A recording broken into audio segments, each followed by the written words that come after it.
So recently I did a live stream on this channel, reacting to what Twitch streamers had to say about Leafy's video on Pokimane. And while I was watching xQc's reaction, and specifically when it got to the part talking about fair use and copyright strikes, what he said really caught my attention. Transformative is subjective. You transforming something and somebody else, they're both transformative in their own way, dude. And sometimes if you think that it's not, sometimes it's not because it's not transformative. It might be because you don't understand like the culture or the whatever. It's just kind of how it is. If you're on stream and you watch a video that came out like a while ago or any video, it's like, dude, there's no loss anywhere. It's whatever, dude. Like, who gives a fuck? It's live content, and there's no cannibalism. Does that make sense? It's not. It's additive, not cannibalistic. And that's how. Yeah, it's technical shit, dude. Now, I have no idea why he would say a law is subjective. I mean, yeah, fair use is based off certain guidelines within the law, so there can be two different pieces of content that are both either fair use or not fair use based on those concrete guidelines, but those guidelines are still concrete. It's not subjective. So I decided to look at some of his reaction videos on his channel to see why he had this opinion. And I came across content that was very familiar to me, particularly from content creators like Suzy Lou and Jinx Reloaded. But fear not, citizen. Here come the heroes. When Australia's state newspapers revealed a script to save the day, it featured 8 blank pages at the back, just in case. By the way, this was after Australian family FedEx had made a massive online order. They thought they were getting 48 rolls. Wrong. They were getting 48 boxes. And soon they had become the de facto royalty of Australia. They built a throne with the boxes and set aloft it. I found the crown of second letter, he said, and I picked it up. But for the rest of us common folk, theory was the only answer. We began stealing from public toilets. We began stealing from work. A new survey has found 1 in 3 Aussies has stolen toilet paper from work units at home. Some started stealing from hotels, stealing from cars, stealing from the blind. But one was stealing. Screaming. Punch it. And just as some relief was coming, thank God we should. But that truck burned to hell. Fibre is rescued what roles they call the rest, left, charred and soggy. Basically, a problem which began in specific to Australia was soon spread to the rest of the world despite the services being completely different. In fact, in most countries, the majority of toilet paper is actually produced locally. Toilet paper is cheap but bulky, means it's expensive to ship relative to retail value. So domestic producers often able to manufacture at a cost lower than the international competitors. TLDR, a list of factories in your country shut down, there is going to be a shortage. A shut up again. And so touching became a highly profitable business, and that's when organised criminal gangs moved in. Armed robbers in Hong Kong held a delivery driver at knife point and got away with around 600 rolls. 18,000 pounds of toilet paper sold from this lorry, and this, and many more. But it's time to move on. After about 4 weeks with consumption sitting, and everyone only had 1 ounce wine, and supply increasing to compensate. Toilet paper returned to shelves. The balance was restored. So yeah, he basically reacts to people's entire YouTube videos with no cuts and almost no commentary. Obviously, this isn't the case for all of his reactions, the Pokimane one in particular. He did have a lot more to say, enough that would definitely make it transformative, but with this one and many others, it just seems like he's showing so much of the video and adding so little that there would be no point in watching the original after seeing xQc's reaction. So I posted this onto Twitter, comparing him to Jinx Reloaded, and didn't really think much of it. But little did I know, it sparked a huge discussion, which is why I'm making this video right now. It all started when xQc reacted to it by saying, "Another great react harder take on live content. It's different content in nature. People want to watch they wouldn't normally watch, and hang out with individuals they enjoy. That's why watch parties are becoming so successful. Incoming, but the laws response. Stick to drama, please." I then respond, I can understand that argument for Twitch streams, but when you upload the full version of someone else's video to YouTube, adding no additive commentary, especially on a big channel, it cannibalizes views. Nobody will watch the original video if they already saw your upload of it. xQc responds, "This is analytically incorrect. The vast majority of live viewers / Twitch culture participants wouldn't watch most of what I watch on stream. Instead, the channel gets my full exposure, and ultimately, turns a gain. My viewers watch on their own and rewatch with us." It's promotion. He's promoting other YouTubers. I thought it was like free promotion. I thought it was a good thing. You know, it's promotion, like I said. He isn't even a react channel. He's a promotion channel. I then respond, "Can I see these analytics you have? I doubt most viewers would watch a video twice if they saw your reaction on YouTube first, before the original has a chance to hit the recommended feed." xQc responds, "I meant for those who would normally be cannibalistic.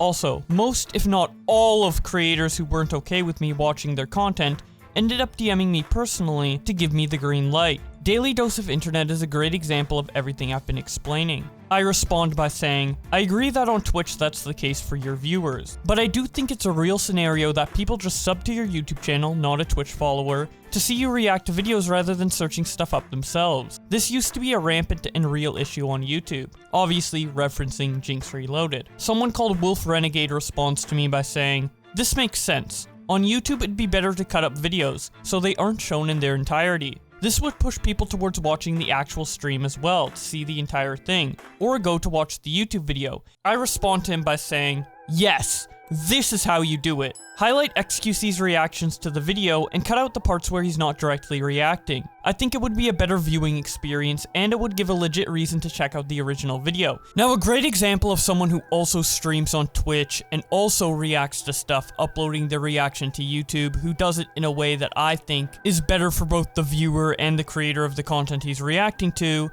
is Moist Critical or Penguin Z on YouTube. The reason I'm okay with what he's doing while criticizing xQc is that unlike xQc, he doesn't just upload the full raw reaction that he had on Twitch to his YouTube channel, but rather cuts out the segments where he's not reacting, creating a video that only ends up having 20 to 40% of the original video intact on there, giving people a reason to go back to the original video and watch the full thing, while also not boring viewers who already saw the original and just want to see Critical's reaction instead of rewatching the whole thing over again. Man, there's no meat on that tire at all. I wonder if that's gonna help or hurt it. I feel like more weight would be better. It's not even wobbling though. That actually might be a good tire. Damn, this is a tight race. Holy shit. And that's why I liked Wolf Renegade's suggestion for xQc, because it's exactly what Critical does. Anyways, moving on, xQc responds to my comment by saying, I think this is where everyone gets fuzzy. I started uploading on YouTube because Twitch VODs suck, and I wanted a condensed uploading space. I don't care about YouTube analytics, and numbers including the revenue that came with it. The views would come from Twitch anyway. I respond by saying, with a big YouTube channel that gets good views, the YouTube algorithm is gonna push it and bring in new viewers. I think you underestimate the amount of new viewers come from your YouTube. That's how I personally found out about you. So the reason I said this is despite xQc's Twitch channel being way larger than his YouTube channel and a lot of his YouTube viewer base being also his Twitch viewer base, when you have over 800k subs on YouTube, with videos frequently getting over 100k views, regardless of how you ended up growing that fan base, YouTube is going to recommend those videos to brand new users who probably don't even watch Twitch or know who xQc is. And if they watch his reactions before watching the original upload, well, that's a view taken away from the person who created the content. So it's pretty ignorant to just assume that majority of his YouTube viewers are also Twitch viewers, knowing that simple fact about how YouTube promotes content. Anyways, xQc responds by saying, this makes sense. I do believe the combined effort turns a gain for all. I think we should ask the creators in the crossfire to compare statistics before assuming damage across the board from individuals doing it irresponsibly. Twitch/YouTube users don't consume content the same way. I respond by saying, I wasn't assuming damage across the board.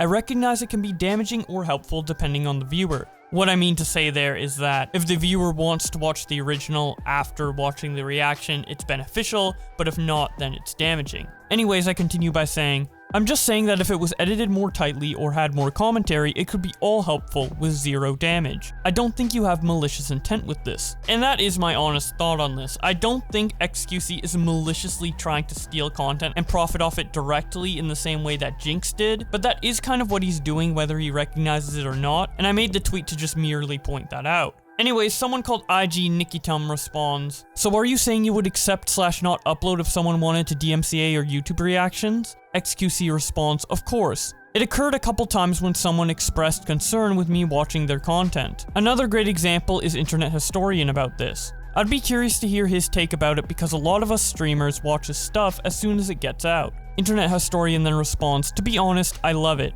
It's a highlight of releasing a new video when you guys watch. As long as someone isn't streaming the entire catalog and re-uploading, then it's cool with me. xQc's a good boy. I respond to him by saying, I'm glad you are cool with it. Still wish the reaction was more cut up though. Already watched your vid, so just wanted to see what xQc said about it, lol. Internet Historian responds, yeah, fair enough dude. I know you mean well. Let's all agree to a manly handshake and a pat on the shoulder. Now, I 100% agree with the sentiment here. I'm not trying to create any drama or any battles here. I'm just merely trying to express my concern with xQc's content and create a dialogue around this because it seems like a lot of people are okay with what xQc is doing, but not okay with what Suzy Liu is doing and what Jinx has been doing. So I kind of just wanted to open up the topic of discussion. And oh boy, did a couple people comment on the situation after all of this went down. Lord Vega reacts to my tweet by saying, yo, this dude ripped the vid then re-uploaded it to his channel to watch on stream? Lol, what? Turkey Tom responds to me by saying, dude, This is fucking ridiculous. Nicholas DiOrio reacts to xQc's response to me by saying, "You post entire unedited re-uploads where you smile and nod your head to videos that took creators days, sometimes weeks to make. LOL." Augie quote tweets xQc and says, "Twitch streamers are sensitive when they get called out because they know what they are doing is wrong. That's why their justifications are so bad." Some Ordinary Gamers reacts to all of this by saying, "Twitch streamers be like, what is copyright?" Optimus says, "Notice how right I was about people virtue signaling Pokimane to benefit their careers? How all of these streamers are defending her because Leafy called her ugly, but casually ignored all the copyright abuse, the non-transformative reaction, any of that shit? It's hilarious." Nicholas DiOrio responds to him by saying, "Actually, they are actively defending the copyright abuse because many of them take part in similar actions, laughing my ass off." Optimus responds, "Fair point, laughing my ass off. Twitch streamers are on a different planet, I suppose." Internet Unwind says, "So xQc thinks reacting on Twitch the day a video comes out in full isn't taking from the viewership. He also uploaded the video of him reacting to essentially the whole Leafy video on his YouTube channel. So he puts Leafy's video up twice on 2 platforms and profited." Nicholas DiOrio tweets out a Twitch chat comment from xQc where he says, "Why are people comparing the content creation and transformation of content on Twitch and YouTube at the same time? It makes no sense." Some Ordinary Gamers responds by saying, "In that case, why don't they watch a full movie and transform that content and see how far copyright law sides with them?" Also, for context, this comment xQc made was in the Twitch streamer Destiny's Twitch chat while I was talking to him about the Pokimane video. If you want to see that segment of his stream and our discussion we had there, I'll have a link to that in the description below. Nicholas DiOrio continues to comment on the situation by tweeting out, "Watching video, pausing commenting, and giving an opinion, check. Watching a video and eating your lunch to give a content creator free exposure, Uploading an unclipped reaction of you staring at the screen to your YouTube channel to directly compete with the video you are helping. Augie quote tweets this and says, "You know how artists have drilled it into everyone's head that paying them an exposure over money is a piece of shit move? Why do streamers get a pass? Some of the videos they watch would qualify as art too. At the very least, time goes into some of these things." Now, not everybody had a positive reaction to the argument I was trying to make. The YouTuber Bionic Pig reacted to this entire situation by tweeting out, "Why no streamer have funny reactions 10 hours straight? Streamer, why do you stop talking for 30 seconds? Streamer, why you not fully edited YouTube video?" And then showing a picture of someone with a bicycle brain. I react to him by sharing a tweet he made in 2016 where he asked Jinx to make his own content, and then Bionic Pig responds by saying, "Where's the hypocrisy in this? This is completely different. Apparently everyone missed my point." I then respond, "Here's a direct comparison of Jinx and xQc reacting to Daily Dose of Internet. Both of these are uploaded to their YouTube channels. Hopefully you can understand why I made the comparison." And then I sent him this clip. The objective is to make food that tastes and feels like meat Shut without up. actually being meat. What? But This is it Uber not driver gave a ride home to the what person that fuck? voices Mrs. Puff from SpongeBob. Right, exactly. How could that be good for you? He's a wonderful driver, unlike SpongeBob. He's not a wonderful driver. Damn. But Andrew took me home That's tonight, ink. and I'm having a wonderful This company time created with a him. new method. This to artist stop took an people old from running US from the coin police. and changed What? it into a Watch me, coin with a cowboy. mechanical Dog. hand that can Criminals for a grasp a living. sword. They are not lassoing niggas, bruh. Bruh, no way that's not gonna work. Hell no. Hell no. Oh! Kavos responds to Bionic Pig by saying, "This is such a shit take. It's hilarious." Bionic Pig responds, "Is that really coming from you of all people?" To which Kavos responds, "Yes, I am way more credible than you, Mr. I call my friends sociopaths." Obviously referencing the old drama between Bionic Pig, Elvis the Alien, I'm Alex, and Zaptai. Bionic Pig responds, "I love how that's the only thing people say to me when they want to own me. You got anything else?" Ah, wait. Kavos responds, "Coming from the guy who replied to me with this. Epic comeback, bro." Showing the initial response Bionic Pig made to him. Kavos then follows that up by saying, "Rip shit take," showing that Bionic Pig deleted his tweet. Bionic Pig tries to elaborate on his take when he tweets out, "Welp, seems like everyone missed the point. This has nothing to do with Pokimane, lol. People complain when streamers react for an hour in a 10+ hour stream. Then when a streamer doesn't react good, everyone loses their shit. Dance monkey dance. Damn Daniel responds, nah, it's more that they're just sitting there eating and just reacting to videos while they get donations. It's just like reaction channels. Bionic Pig responds, so they shouldn't eat? So if they are hungry, they should shut off the stream for 10 minutes then restart? It makes no sense. Lol, remember when you said Jinx was bad? Yes, and I still stand by it. Lol, he uploaded shit reactions. He didn't stream. Also, again, this is about all streamers, not just Pokimane. And that's about it for the discussion surrounding streamers having lackluster reactions to YouTube videos and then re-uploading it to their channel. I think it's a pretty interesting discussion, and I definitely am very curious on what you guys think in the comments section below. If you want to keep up to date with all the drama, be sure to subscribe with notifications on. Follow me on Twitter to keep up to date with stuff in real time, and follow me on Storyfire to get videos early. Thank you so much to my channel members for supporting the channel, in particular Alexis, Estemic, The Dank Memes Plays, Forever Ghoul, and Pescator for $30 a month. Rubybox Fox for $40 a month, and Boar for $50 a month. Your donations mean a lot to me, it helps my channel immensely. But with all that being said, thank you guys so much for watching, and I will see you in another video.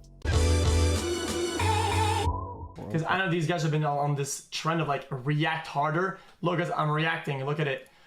Oh my god, I can't believe he said that, what the fuck? Did I react harder? Can I continue watching? It's not react harder, it's just react more often so you just don't let the video play in its entirety as if you're watching the original thing with no changes. Again, transform it, make it fair use either through editing or reactions. It's kind of just common sense, dude. No need to get triggered over it. Just hire an editor or something, I don't know. I'm like victim Victor, but I look at the trends, okay? I look at comments on platforms like Twitter, like Reddit, dude, like people's personal channels. I analyze that shit, okay? Sometimes, yeah, I look at it. And some of these motherfuckers are actually because don't get me wrong, I love Nim, okay? He's a react randertle, okay? Okay, there was some hate on Filmeister. I look at his channel. Motherfucker is 4-hour Andy React Roberto.